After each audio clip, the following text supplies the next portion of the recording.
Napansin niyo ba na sobrang bumaba yung gold ngayon? Sobrang grabe yung binagsak niya, especially kaninang Asian session. So as you all know, di ba for the longest time, hindi naman talaga yung Asian session yung pinakamalakas na movement ng gold.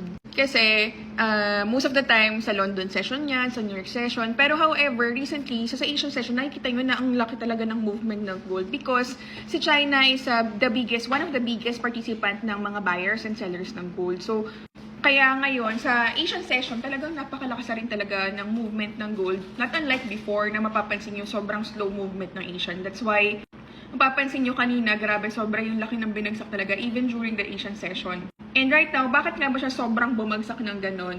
Probably because, number one, nag-escalate na naman yung war sa Middle East, diba?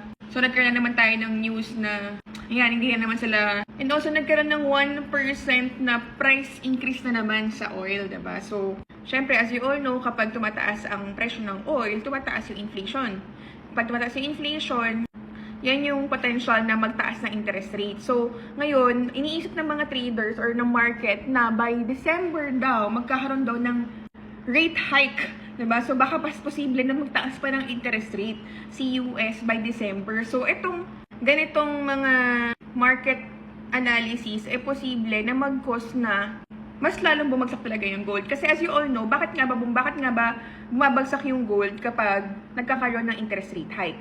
Number one, kasi syempre, kapag tumataas syempre yung interest sa US, mas gusto na mag-invest ng mga tao syempre sa mataas na interest. Not unlike sa mga non-yielding na asset katulad ng gold, kasi hindi nag-yield ng interest rate sa gold eh. So ngayon, instead na, sige, alis na lang tayo sa gold, punta na lang tayo sa US kasi dito nagtataas sila ng interest rate. So ngayon, yung mga investor, instead of nasa gold sila, pupunta na lang sila sa mataas ang yield, which is nasa US, diba?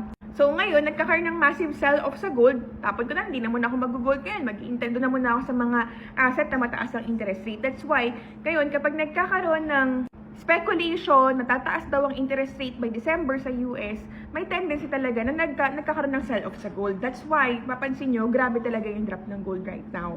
That's why, wag na wag kayong magbabuy right now. Ang pinaka-ideal talaga right now is syempre, mag-stick kayo sa bias nyo, which is sell. Wag nyong saliwain. Huwag niyo saliwain yung flow. Mag-follow lang kayo dun sa flow ng market, which is ngayon, pabagsak siya. So, since pabagsak siya, maghanap lang kayo lagi ng mga selling opportunities.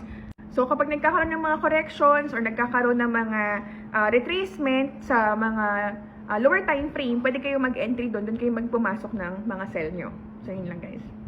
So ngayon, ito yung setup natin right now. Nagsisell tayo during the time na nagkakaroon ng corrections or ng retracement. Kung mapapansin nyo, pabagsak siya, diba? Pababa siyang ganyan. Ngayon, nagkakaroon siya ng retracement during the time na nagkakaroon ng mga bullish candlestick, diba? So for a time, nagkakaroon ng rest yung market, pahinga yung market. So, babagsak siya, and then magkakaroon ng pahinga, bababa ulit, babagsak ulit, and magkakaroon ng pahinga. So dyan kayo pwede mag-entry, dyan kayo pwede pumasok. Makakahanap kayo ng mga ganitong retracement or correction, mostly sa mga lower time frame or H1 pababa.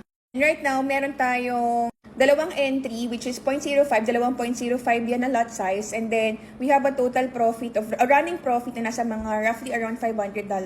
And ayan, meron tayong 33,000 na running profit as of right now from our trade sa gold. So ayan guys, if you want to join our community, meron tayong community wherein I also send my analysis, my trading insights. All you have to do is to message or join our Telegram here. Or i-message nyo yung admin ko, yan, si Dayan. Hi! Yan, siya yung magsasagot sa inyo ng mga katanungan nyo regarding this if you wanted to start your trading journey with us.